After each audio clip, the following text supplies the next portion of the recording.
Halo, selamat malam pemirsa. Anda kembali menyaksikan One on One bersama saya Agita Mahlika. Seperti yang sudah Anda saksikan tadi, kita ketahui bersama bahwa koperasi merupakan pilar utama dalam ekonomi kerakyatan. Kita melihat juga bagaimana kemudian peran koperasi dalam memajukan ekonomi kerakyatan dan juga pemerataan ekonomi dan juga tentunya untuk mensejahterakan masyarakat. Pada malam hari ini kita akan berbincang langsung bersama dengan Menteri Koperasi Republik Indonesia, Bapak Budi Aris Setiadi. Selamat malam, Pak Budi. Selamat malam, selamat malam, selamat malam. Salam sehat semuanya. Pak Budi, sudah kita lihat dalam tayangan sebelumnya ya, ini ada program dari pemerintah disebutkan Koperasi Merah Putih. Koperasi Desa Kelurahan Merah Putih. Koperasi Desa Kelurahan Merah Putih. Ini mungkin bisa dijelaskan ya Pak, apa sih sebenarnya inisiatif dari pemerintah membuat ini? Apakah memang ada aspirasi dari masyarakat, anggota koperasi misalnya, atau memang ini inisiatif murni dari pemerintah? Begini, ini ide besar Presiden Prabowo karena koperasi ini sesuai dengan jati diri bangsa kita dan secara konstitusional merupakan amanat Undang-Undang Dasar 45, khususnya pasal 33. Usaha bersama, perekonomian disusun sebagai usaha bersama berdasarkan asas kekeluargaan. Yang tidak lain dan tidak bukan adalah koperasi. Selama hampir 28 tahun koperasi terlupakan. Terlupakan, terpinggirkan. Karena itu gagasan brilian Presiden Prabowo ini harus kita eksekusi dengan baik. Karena pengalaman dari banyak negara, koperasi-koperasi yang sehat, maju itu mampu menopang perekonomian negara tersebut. Contoh di Eropa Barat, di Prancis, di Jerman, di Swiss, di Belanda, di Jepang, di Korea Selatan, Selandia Baru, dan banyak negara lainnya. Nah karena itu, sebagai negara Pancasila, kita juga meyakini bahwa koperasi adalah alat dan instrumen untuk kesejahteraan rakyat. Oke, kita percaya itu, tapi ketika Pak Menteri sempat menyebutkan koperasi di Indonesia ini sempat terlupakan. Bagaimana Pak Menteri melihat perjalanan koperasi dari tahun ke tahun sampai ada indikasi seperti itu? Ya, kita menyadari bahwa banyak problematika dan tantangan perkoperasian di Indonesia yang menurut hemat kami justru setelah kita rumuskan tantangan itu, maka kita menyadari bahwa inilah saatnya koperasi bangkit. Koperasi bangkit, koperasi menjadi sukoguru perekonomian Indonesia dan juga koperasi bisa menjadi alat instrumen keadilan ekonomi bagi masyarakat. Karena banyak praktek ketidakadilan ekonomi itu terjadi di masyarakat khususnya di pedesaan. Begitu. Karena mata rantai kemiskinan ini di desa karena praktek ekonomi yang tidak adil. Karena itulah saya selalu katakan justice not charity. Keadilan ini bukan pemberian, bukan hadiah. Karena itu koperasi ini adalah sarana alat untuk mengorganisasi rakyat untuk sama-sama mencapai tujuan kemakmuran dan kesejahteraan bersama. Jadi koperasi ini bukan tujuan, koperasi ini adalah alatnya, toolsnya untuk masyarakat desa, warga masyarakat untuk sama-sama meningkat kesejahteraannya. Oke, saat ini seperti yang Pak Menteri sudah sebutkan, salah satu inisiatif dari Presiden, ada program disebutkan Koperasi Merah Putih. Ini mungkin bisa dijelaskan Pak, apa sebenarnya Koperasi Merah Putih ini? Begini, Pak Presiden ini berangkat dari kerisauan, karena banyak problematika di desa ini akibat praktek-praktek ekonomi yang tidak adil. Rantai distribusi terlalu panjang. Harga-harga dimainkan oleh rentenir dan tengkulak. Terus pinjol-pinjol ilegal. Sehingga masyarakat desa berkubang dalam kemiskinan.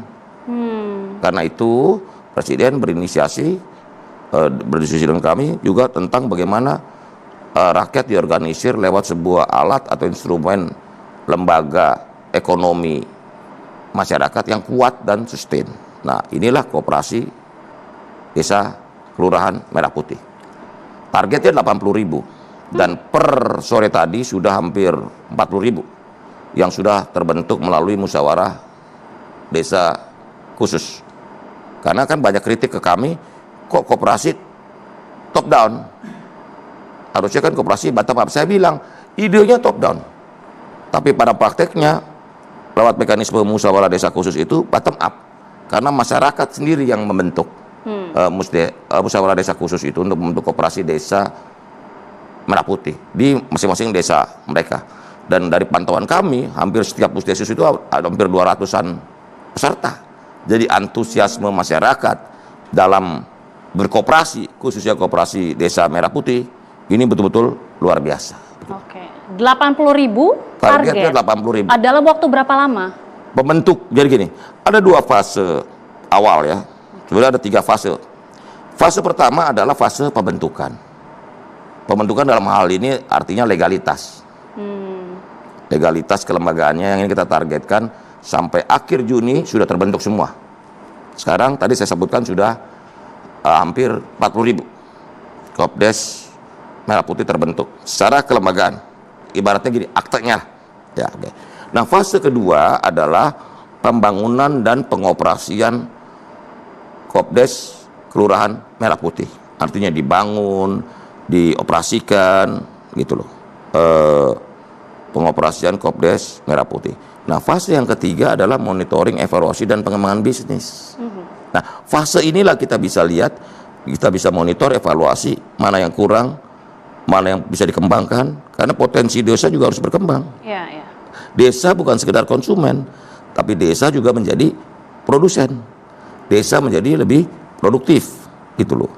Kita mengharapkan Kopdes Merah Putih ini bisa menjadi pusat distribusi dan produksi ekonomi di desa. Oke, Pak Menteri, sudah disebutkan sampai saat ini sudah ada 40.000 ya yang terbentuk. Dan target ini artinya masih ada setengah Masih. lagi. Tapi bagaimana sih Pak sebenarnya untuk pemetaan 80.000 ini, apakah tersebar di seluruh Indonesia? Ya. Kemudian juga bagaimana bisa menentukan di sini, di sini, di sini? Begini, saat ini pembentukannya sudah 40.000.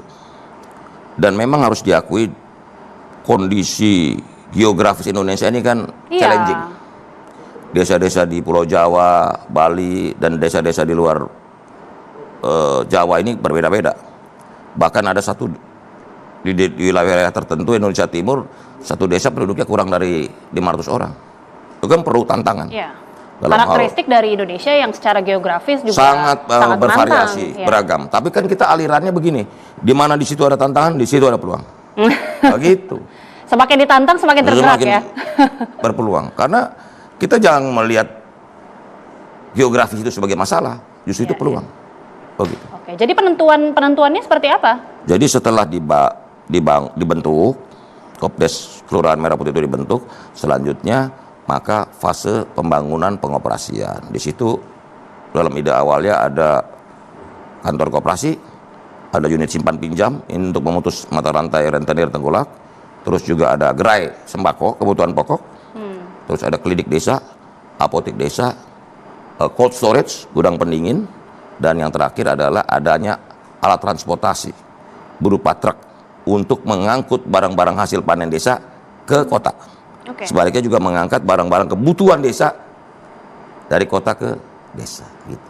Oke, nah terkait dengan penentuan dari masing-masing pengurus, masing-masing anggota itu bagaimana? Itu diserahkan lewat musyawarah desa khusus. Oh. Jadi yang menentukan siapa ketuanya, siapa pengawasnya itu masyarakat desa itu sendiri. Tidak ada bantuan langsung dari Nggak ada, pemerintah cuman atau kita kasih pengawasan? kriteria-kriteria aja. Misalnya kepala desa itu ex officio ketua pengawas. Oke. Nah, untuk pengurus atau ketua koperasi desa itu tidak memiliki hubungan semendah. Artinya anak istri jangan. Lebih supaya memunculkan partisipasi Ya. masyarakat, karena basisnya koperasi ini partisipasi. Koperasi ini jati dirinya adalah sukarela, mandiri, gotong royong. Jadi dia harus berpartisipasi. Karena apa? Karena koperasi ini harus dirasakan manfaatnya bagi masyarakat yang menjadi anggotanya, gitu. Khususnya desa. Ini instrumen untuk kemajuan desa. Ini ide yang paling brilian dari Pak Presiden untuk melakukan percepatan pembangunan desa. Betul nggak sih Pak, ini ada informasi yang sempat berseliweran. Ini mungkin bisa langsung diklarifikasi sama Pak Menteri, entah ini fakta atau hoax, bahwa katanya disebutkan pengurus ataupun mungkin pengawas begitu ya dari koperasi itu gajinya katanya 8 juta rupiah.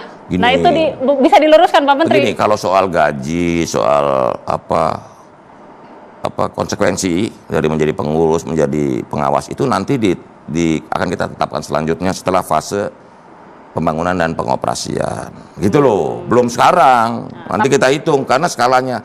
Saya pernah hitung, itu Kopdes Kelurahan Merah Putih pasti untung. Kalau nggak untung pasti ada yang salah kelola itu. Kenapa salah? Saya yakin untung.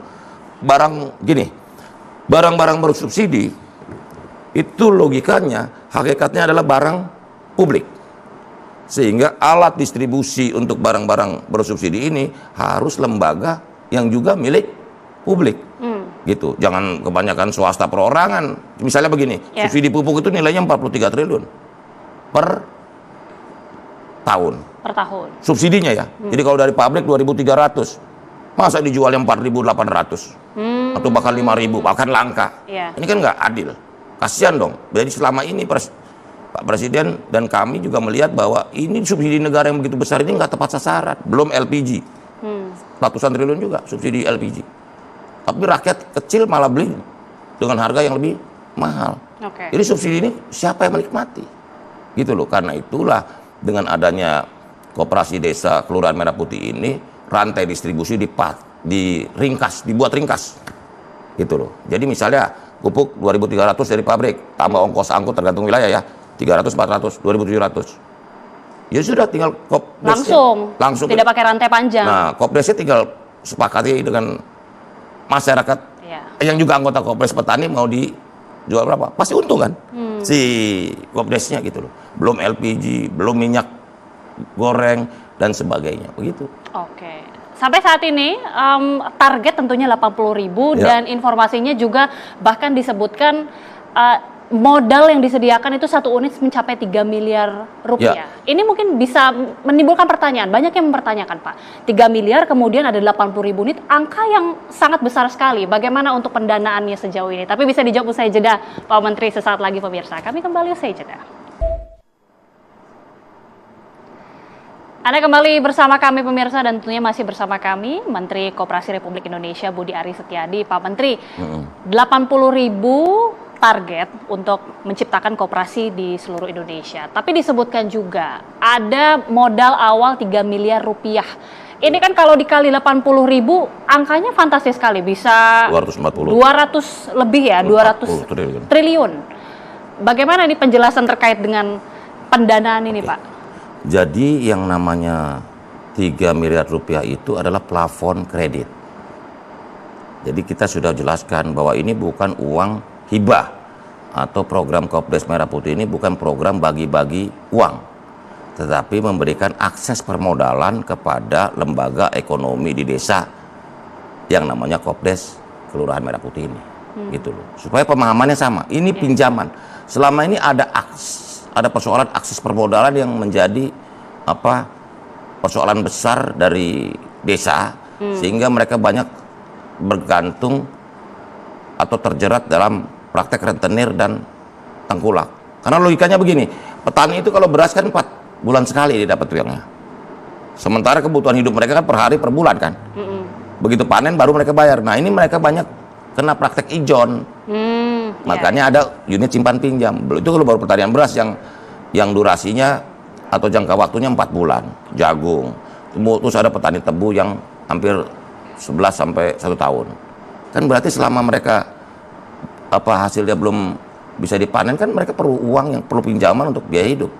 Nah inilah yang misalnya contoh itu di sektor pertanian. Nah karena itu kita juga dengan skema atau plafon 3 miliar per koperasi desa itu diharapkan bisa menopang kegiatan ekonomi Kopdes Merah Putih itu. Nah 3 miliar itu bentuknya atau skema sedang dibicarakan oleh Kementerian Keuangan dan Kementerian BUMN. Gimana skemanya, bunganya, tenornya, berapa tahun, bunganya berapa persen, itu sedang disimulasikan. Tapi yang pasti ide dan pelaksanaan Kopdes Merah Putih ini adalah sebuah langkah yang kolektif yang dilakukan oleh, bayangkan, dengan Inpres nomor 9 tahun 2025 dan juga Kepres nomor 9 tahun 2025, pergerakan Kopdes Kelurahan Merah Putih ini melibatkan hampir 18 kementerian lembaga di seluruh Indonesia. Bayangin coba, ada Kementerian Pertanian, Kementerian Perdagangan. KKP. Oh, KKP. KKP, ada Kementerian Dalam Negeri, Kementerian Desa, Kementerian Koperasi, Kementerian Keuangan, Kementerian BUMN, gitu loh. Termasuk Kementerian Hukum, Bappenas, termasuk juga di Kepres mengamanatkan dan menugaskan gubernur sebagai ketua Satgas daerah. Dan juga bupati, wali kota sebagai ketua Satgas Kabupaten Kota Madya. Nah, karena itu gerakan semesta ini memang harus diukur dampaknya pasca pembangunan dan pengoperasian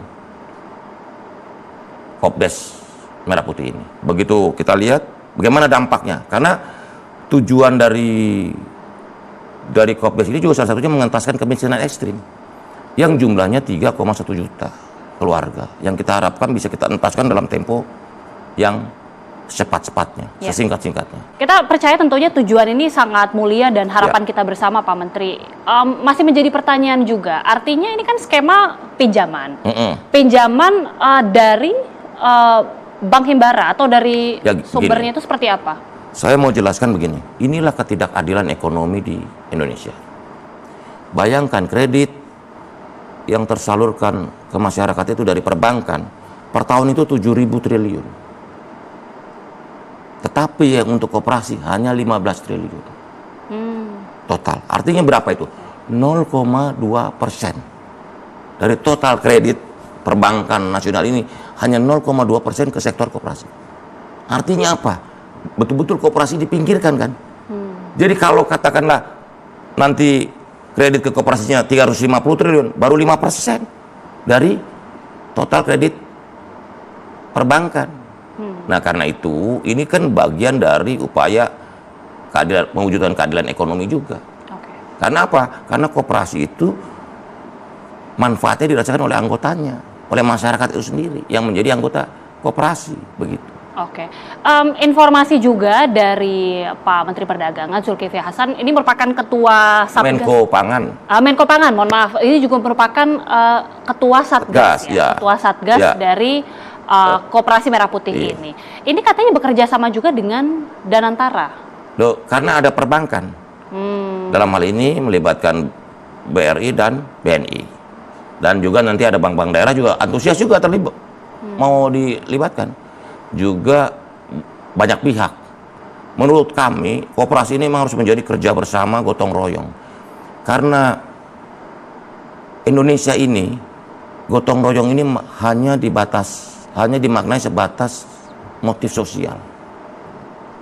Jadi, kalau ada keluarga tetangga bermasalah, daerah mengalami bencana, kita sangat cepat sekali merespon itu dalam bentuk gotong royong, baik menyumbang, baik hadir secara fisik dan sebagainya. Salah? Enggak, tetapi kurang. Karena gotong royong sejatinya harus motifnya ekonomi juga dong. Apa? Gotong royong motif ekonomi ini belum terwujud, artinya usaha bersama, ya ini koperasi. Gitu loh. Karena itu gotong royong itu harus dimaknai lengkap, bukan hanya sosial, tapi juga ekonomi. Jadi memang koperasi itu adalah organisasi bisnis berwatak sosial. Itulah yang makanya membedakan koperasi dengan lembaga atau badan bisnis yang lain. Gitu. Skema pinjamannya ini seperti apa? Tadi kan katanya masih dalam perumusan sampai sekarang. Begini, tapi itu yang lagi dirumuskan itu tenornya, berapa lama, terus suku bunganya seperti apa. Gitu. Karena visibility studies tentang bisnis di Kopdes ini juga harus terus elaborasi, dirumuskan. Karena ini kan menumbuhkan atau menciptakan kewirausahaan di desa. Jadi munculnya kewirausahaan. Nah, ini memang perlu waktu, perlu juga peningkatan capacity, peningkatan kemampuan manajemen. Bahkan saya pernah mengatakan kunci sukses Kopdes Merah Putih ini adalah ada 3. 1 SDM-nya, orangnya. 2 kelembagaannya. Jadi kelembagaan koperasi itu sendiri. Dan yang ketiga adalah sistemnya. Makanya saya bilang kalau pakai bahasa Inggris, POS. People, organization, and system. Jadi inilah kunci keberhasilan Kopdes Merah Putih ini. Program Kopdes Merah Putih kuncinya ini di tiga komponen itu. Penguatan kelembagaan penting supaya koperasi ini betul-betul menjadi milik anggota, milik desa, milik warga desa, begitu. Apakah ini termasuk juga ada hitung-hitungan jika kita tidak menginginkan hal buruk terjadi, Pak Menteri, tapi katakanlah ada yang kemudian menunggak, tidak bisa membayar, hitung-hitungan secara resiko ini juga bagaimana untuk memprediksinya? Gini Mbak Gita, secara nalar, bisnis menjual komoditas-komoditas yang diperlukan warga desa dari sumber pertama, dari pabrikan, masa rugi? Misalnya LPG pasti untung, pupuk pasti untung, minyak goreng pasti untung. Jadi bisnis Kopdes ini nggak mungkin rugi karena harga perolehannya jelas, HPP lah ya, jelas. Harga jual tinggal dihitung untungnya berapa, kan semua terbuka. Gimana kalau modal awalnya dikasih 3 miliar tapi pada hakikatnya ketika membayar tidak bisa membayar itu secara utuh? Kita udah melakukan simulasi. Bagaimana skema resiko? Kita udah melakukan simulasi. Itu kan plafon 3 miliar. Kita lihat desanya juga, ada yang desanya besar penduduknya, kebutuhan LPG-nya besar, kebutuhan apa, atau buat desa-desa yang wilayahnya luas, yang pupuknya yang membutuhkan pupuk yang dalam jumlah besar gitu. Nah, ini juga sekaligus nanti dengan sistem yang kuat, terutama digitalisasi manajemen koperasi ini, kita bisa memantau semua kondisi yang ada. Misalnya begini, mana mungkin desa luasnya 300 hektar minta pupuk bersunya 1000 ton. Ya kan? Ada penyesuaian tentu. Nah, tentu dengan adanya pengelolaan melalui berbasis digital ini, pengelolaan berbasis digital ini akan bisa memantau semuanya. Begitu. Bahkan kita juga sudah bilang, saya udah bilang sama Bu Gubernur Bank Indonesia, nanti kita pakai QRIS pembayarannya. Kita bangun super app dengan menggunakan QRIS, semua digital. Sehingga godaan untuk melakukan fraud atau hal-hal buruk itu bisa termitigasi secara maksimal. Jadi kita cegah secara maksimal. Karena itu juga kami dari Kementerian Koperasi sudah menghubungi Kejaksaan Agung untuk bersama-sama minta bantuan untuk mengawal program ini, karena di Kejaksaan Agung ada program Jaga Desa. Dan juga kita sudah ke Komisi Pemberantasan Korupsi KPK hari Rabu kemarin untuk minta bantuan untuk program ini dikawal dengan baik. Itu karena kita lihat ini idenya baik, idenya mulia, tapi pelaksanaannya pasti kan ada problematika tersendiri. Bagian dari problematika itu, Pak Menteri, masih ada pertanyaan juga ya, termasuk juga ketika mengatakan ada digitalisasi yang nanti akan dikedepankan. Tapi pada saat yang bersamaan kita tahu para anggota ini tersebar di seluruh desa-desa dan juga kelurahan. Ini kan menjadi tantangan tersendiri untuk bagian dari sosialisasi, bagian juga dari penjelasan soal mekanismenya. Nanti bisa dijawab usai jeda, Pak Menteri. Sesaat lagi pemirsa, kami kembali usai jeda. Ya, jadi tadi sudah diklarifikasi langsung Pak Menteri bahwa ini sebenarnya modal 3 miliar rupiah bukan bagi-bagi uang begitu ya. Tapi ini merupakan bentuk plafon pinjaman yang harus dikembalikan. Tapi kembali lagi, berarti tidak semua koperasi itu angkanya 3 miliar, beda-beda disesuaikan. Tergantung kebutuhannya. Gitu loh. Tapi juga kalau memang lebih dan secara rasional bisa dikembalikan, berpotensi bisnis, menurut saya juga nggak ada masalah. Gitu. Misalnya desa yang punya peluang, punya potensi yang besar, bisa di scale up itunya, angkanya. Tapi itu tergantung komersial dari perbankan untuk melakukan assessment ya, gitu. Tapi yang pasti gini, kendala akses permodalan paling nggak sudah dipatahkan, karena di desa itu problemnya kan akses permodalan, akses pemasaran.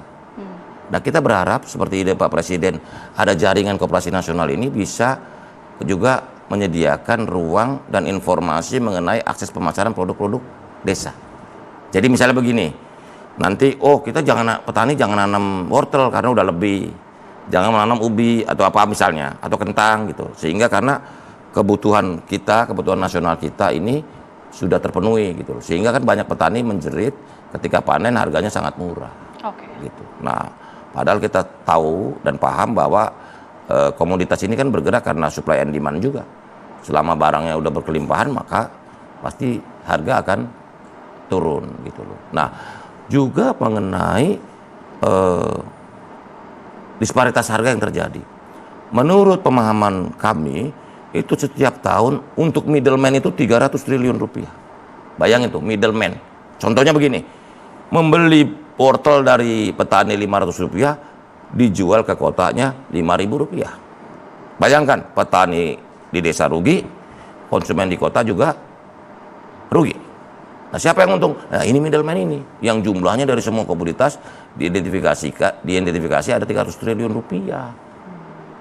Ekonomi ini dinikmati oleh rentenir tengkulak ini. Nah, karena itu menurut saya ini ekonomi yang tidak berkeadilan.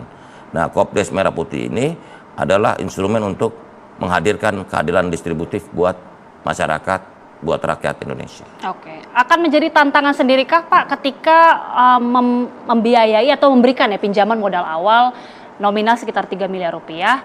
Karena kan kita mungkin pernah mendengar ada histori juga Koperasi Unit Desa KUD, ada banyak cerita juga Pak. Akhirnya kreditnya ini tidak bisa dilunasi, kemudian ada permasalahan. Nah, ini bagaimana kemudian dari pemerintah sendiri bisa mengantisipasi ada kemungkinan-kemungkinan seperti ini? Ya, kita sedang mempersiapkan terus mitigasi risikonya. Tapi gini, dari identifikasi kami itu ada 8 tantangan. Oke. Kopdes Kelurahan Merah Putih ini. 8 tantangan yang udah kita identifikasikan. Yang pertama adalah kemungkinan fraud. Jadi karena pengelolaannya tidak profesional, tidak transparan dan tidak akuntabel. Jadi kemungkinan fraud itu kita juga udah identifikasi. Yang kedua adalah gini, kapasitas dan kompetensi SDM di setiap desa di Indonesia beragam. Oke, itu kedua. Yang ketiga, koperasi ini dianggap kurang adaptif terhadap perkembangan teknologi. Karena itu dengan digitalisasi, koperasi ini diharapkan terjadi peningkatan kapasitas secara kelembagaan dari koperasi itu sendiri. Nah, yang keempat, masih rendahnya partisipasi masyarakat. Karena memang stigma dari koperasi, terutama koperasi bermasalah yang banyak terjadi sebelum ini. Nah, yang kelima adalah adanya persepsi image negatif terhadap koperasi karena kasus koperasi bermasalah, pinjol ilegal, berkedok koperasi. Padahal rentenir berkedok koperasi, pakai nama koperasi, bawa uang kabur anggotanya. Nah, itu yang kelima. Nah, yang keenam adalah skala ekonomi setiap desa di Indonesia berbeda-beda. Itu kan challenging sendiri. Oke. Yang ketujuh adalah kemungkinan adanya elite capture dari Kopdes Merah Putih. Elite capture itu dalam pengertian begini, koperasinya dikuasai sekelompok aja, elit di desa. Yang menurut saya ini juga menjadi tantangan kita bersama supaya menghadirkan demokrasi ekonomi yang partisipatif di seluruh desa. Nah, yang kedelapan yang paling penting adalah isu keberlanjutan. Karena keberlanjutan koperasi ini harus ada konsistensi kebijakan, begitu. Terutama keberpihakan negara, pemerintah terhadap lembaga ekonomi di level grassroots, desa maupun kelurahan. Artinya sudah disadari ada 8 tantangan yang ditemui di depan mata, Pak Menteri. Ketika kami mengidentifikasi permasalahan yang mungkin muncul, kita kan harus merumuskan langkah-langkah. Misalnya kapasitas SDM di desa berbeda. Ada desa yang SDM-nya cukup. Pasti saya yakin. Desa yang menjadi percontohan saat ini? Ya, kita begini. Desa-desa di Jawa, Bali dan sebagainya ini mungkin SDM-nya mumpuni. Tapi juga di beberapa daerah SDM-nya masih perlu peningkatan kapasitas. Karena apa? Begini loh. Inilah bedanya Kopdes Merah Putih ini dengan waktu kita sekolah. Kalau waktu kita sekolah nggak boleh nyontek. Tapi Kopdes Merah Putih ini boleh nyontek. Kalau ada koperasi yang bagus, bisa nyontek tapi dalam tanda kutip positif. Nah, artinya juga Kopdes yang bagus bisa mengajari Kopdes yang belum maju. Sebaliknya Kopdes Merah Putih yang belum maju bisa mencontek desa atau Kopdes yang dikelola sukses story. Jadi gini, kita saling belajar. Itulah indahnya koperasi. Jadi gotong royong, jangan kalian desa ini maju sendiri. Lihat enggak tetangga desa kalian maju, nggak percaya maju, nggak maju dibantu maju. Inilah konsep gotong royong ini terwujud dengan secara seksama di masing-masing Kopdeskel Merah Putih seluruh Indonesia. Jangan bangga desanya maju sendiri, tetangga desa Kopdes tetangganya nggak maju begitu. Inikah juga alasan bahwa akhirnya menggandeng KPK sekarang? Karena disadari ini adalah salah satu tantangan juga, apalagi melihat histori-histori yang lama yang sempat terjadi. Justru itu kita ingin yang utama ini apa? Saya meminta bantuan Kejaksaan Agung dan KPK ini karena kita ingin kredibilitas program ini tetap terjaga. Kredibilitas program ini tetap terjaga. Karena program ini idenya sudah mulia. Bahwa pelaksanaannya nanti perlu atau memiliki banyak tantangan. Godaannya juga banyak, nih, terutama di level lokal. Gitu. Kita tahu waktu tahun 2014-2015 diluncurkan dana desa, banyak juga ribuan kepala desa bermasalah secara hukum, gitu loh. Kita nggak mau tujuan mulia atau target mulia dari pembentukan Kopdeskel Merah Putih ini tercemari oleh oknum-oknum. Nah, karena itu kita jaga regulasinya kuat, kontrolnya juga kuat. Karena itu pelibatan aparat penegak hukum dalam hal ini KPK dan Kejaksaan Agung ini kita harapkan bisa memitigasi resiko serendah-rendah mungkin. Jadi kita ingin jaga kredibilitas programnya, karena ini program baik kok, gitu loh. Bahwa di pelaksanaan ada problem di bawah, saya nggak bilang nggak ada masalah ya. Mungkin dari 80.000 ada berapa Kopdes bermasalah, tapi bukan berarti sistemik gitu loh. Harapannya tidak banyak ya? Ya kita berharap tidak banyak. Karena itu juga saya himbau kepada seluruh pengelola, ketua Kopdes, dan juga pengawas Kopdes untuk sama-sama menjaga amanah ini. Karena ini pertaruhan kita. Saya nggak mau jadi Menteri Koperasi terakhir. Karena apa? Karena Koperasi Desa Merah Putih atau program Kopdes Merah Putih yang dicanangkan oleh Bapak Presiden Prabowo ini adalah pertaruhan kita tentang koperasi. Kan kita malu. Masa negara Pancasila, negara yang menjunjung tinggi keadilan sosial bagi seluruh rakyat Indonesia, kooperasinya bermasalah. Bagaimana benchmarknya dengan negara lain? Kalau tadi kan Pak Menteri sempat menyebutkan, ini juga sebenarnya banyak dipakai juga di negara-negara lain. Saya contohkan begini, di Selandia Baru itu pabrik susunya namanya Fonterra. Saya sebut aja mereknya ya. Fonterra itu Anlin dan sebagainya. Itu milik koperasi. Koperasi terbesar susu di Selandia Baru, Fonterra. Terus di Belanda, Friesen Flag Campina, itu koperasi. Bank terbesar nomor 2 di Belanda, Rabobank, itu koperasi. Bank terbesar nomor 2 di Prancis, Credit Agricole, koperasi. Kalau kita ke Swiss, itu toko-tokonya Coop dan Migros, itu koperasi. Di Jerman begitu, Raiffeisen Bank juga koperasi. Di Jepang, koperasi pertanian terbesarnya namanya Zeno. Itu di Jepang, koperasi pertanian. Kalau di Korea namanya Nonghyup. Itu koperasi terbesar pertanian di Korea Selatan. Jadi kita bilang koperasi ini menjadi bagian tata cara hidup mengelola ekonomi sosial secara baik di banyak negara. Begitu loh. Bahkan sebagai penggemar klub bola saya Barcelona itu koperasi. Oh. Jadi banyak ini sebuah fakta mencengangkan loh Pak Menteri. Banyak orang nggak tahu. Kalian tahu banyak yang nggak tahu ini. Yang namanya Barcelona dan saingannya Real Madrid itu koperasi. Makanya dia nggak ada orang bisa koperasi maksudnya? Berbentuknya koperasi. Pemiliknya 150.000. Jadi yang namanya Barcelona sama Real Madrid mana bisa dibeli perorangan. Kalian mesti berundi dengan 150.000 anggota koperasi. Begitu. Dan faktanya prestasi Barcelona dan Real Madrid konstan. Kan nggak naik turunnya nggak jeblok gitu kan. Karena dijaga terus sama supporter dan pemiliknya koperasi. Jadi saya sebagai penggemar klub Barcelona jadi Menteri Koperasi, ini udah sama Pak, kita klubnya juga sama suka. Barcelona. Begitu. Oke. Setidaknya ini menjadi pencerahan juga tentunya bagi masyarakat supaya bisa semakin buka cakrawala ya, bahwa ini memang merupakan pilar ekonomi kerakyatan. Ya.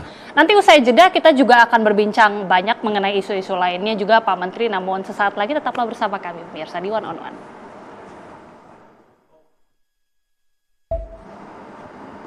Ya, kita sudah banyak berbincang mengenai bagaimana program Koperasi Merah Putih, tapi yang mungkin menjadi banyak pertanyaan juga Pak Menteri. Seorang Budi Aris Setiadi banyak malang melintang tentunya ya dari Kementerian Kemenkominfo. Sebelumnya Desa. Sebelumnya juga Kemendes. Iya. Kemudian sekarang Kementerian Koperasi. Ini bagaimana shifting dan apa yang bisa mempengaruhi dari satu pemerintahan, dari satu kementerian ke kementerian lainnya? Yang pasti basisnya nih rasa cinta dulu. Begitu kita ditugaskan, kita kan menjalankan penugasan. Saya ini semua tempat nggak pernah ada yang minta. Di Kemendes saya nggak pernah minta, di Kemenfo juga saya nggak minta, di Koperasi juga saya nggak minta. Jadi saya cuma siap menjalankan penugasan. Oke. Tetapi saya orang yang gampang jatuh cinta sama pekerjaan. Begitu ditugaskan kok saya senang ya. Gitu. Apalagi di Koperasi ini awalnya memang saya, apa sih Koperasi ini? Tapi makin hari makin saya bersemangat.